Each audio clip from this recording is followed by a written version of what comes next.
दोस्तों, आप सभी के दिमाग में एक सवाल हमेशा आता होगा कि हमें सपने क्यों आते हैं या हम सपने क्यों देखते हैं। चलिए एक कहानी से समझते हैं।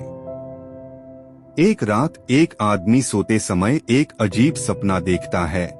वह एक जंगल में भटक रहा है और अचानक एक शेर उसका पीछा करने लगता है। वह डर से चिल्लाता है, लेकिन तभी उसकी नींद खुल जाती है। क्या यह सपना सिर्फ एक बेतुकी घटना थी या इसका कोई गहरा मतलब था? सिगमंड फ्रायड का मानना था कि सपने हमारे अचेतन मन अनकॉन्शियस माइंड की भाषा हैं।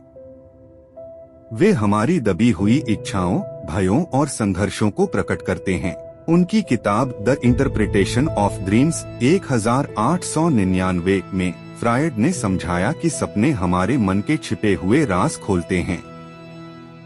इस वीडियो में हम सिगमंड फ्रायड द्वारा लिखित किताब द इंटरप्रिटेशन ऑफ ड्रीम्स को अध्यायवार समझेंगे। अध्याय 1, सपने क्या हैं और क्यों आते हैं। सिगमंड फ्रायड ने सपनों को अचेतन मन का राजमार्ग कहा। उनका मानना था कि जब हम सोते हैं तो हमारा दिमाग उन सभी विचारों, इच्छाओं और भावनाओं को बाहर निकालता है जिन्हें हम जागते समय दबा देते हैं। ये सपने हमारे मन के गहरे राज खोलते हैं। फ्रायड ने समझाया कि सपने केवल बेतरतीब छवियां नहीं हैं, बल्कि वे हमारे अंदर छिपे हुए संघर्षों और इच्छाओं की कहानी कहते हैं। उन्होंने एक उदाहरण दिया। एक आदमी जो अपने बॉस से नफरत करता है, लेकिन डर के कारण कुछ नहीं कहता, वह रात में सपने में देख सकता है कि वह अपने बॉस को मार रहा है। यह सपना उसके दबे हुए गुस्से की अभिव्यक्ति है।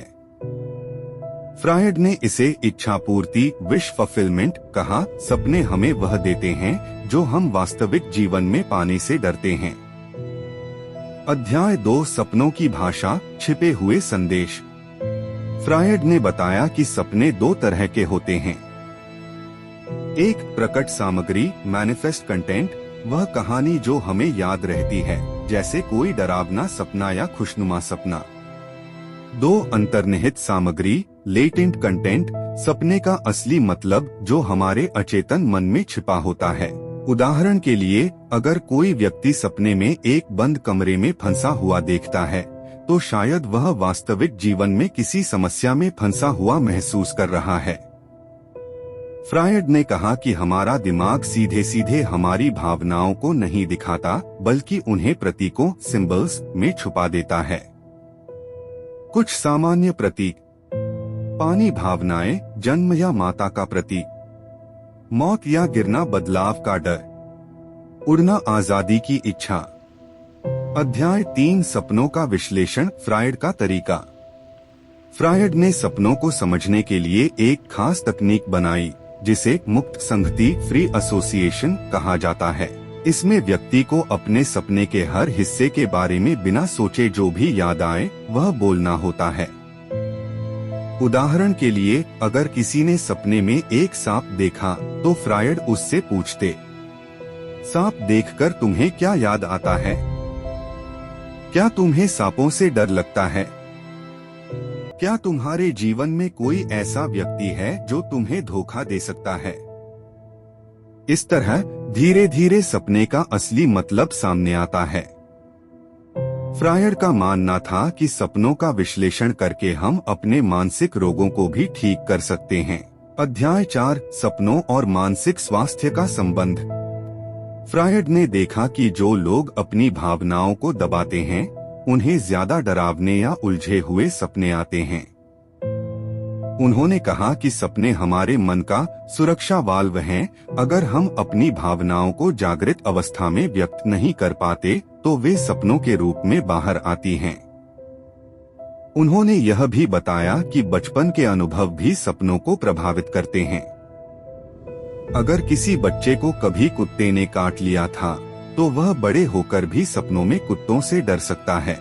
अध्याय 5, फ्रायड के सिद्धांत की आलोचना और विरासत। फ्रायड के सिद्धांत को कुछ लोगों ने बहुत पसंद किया, तो कुछ ने आलोचना भी की। कुछ वैज्ञानिकों ने कहा कि सपने सिर्फ मस्तिष्क की बेतरतीब गतिविधियां हैं। लेकिन फ्रायड ने जोर देकर कहा कि हर सपने का एक मनोवैज्ञानिक अर्थ होता है। आज भी मनोविज्ञान में सपनों का अध्ययन फ्रायड के सिद्धांतों से प्रेरित है। उनकी इस किताब ने लोगों को सिखाया कि सपने सिर्फ कल्पना नहीं हैं, बल्कि हमारे मन का आईना है। फ्रायड का मानना था कि अगर हम अपने सपनों को समझ लें, तो हम खुद को बेहतर ढंग से जान सकते हैं। सपने हमारे अंदर की लड़ाई, डर और इच्छाओं को दर्शाते हैं। इसलिए अगली बार जब आप कोई सपना देखें, तो उस पर गौर करें, शायद वह आपको आपके बारे में कुछ नया बता रहा हो।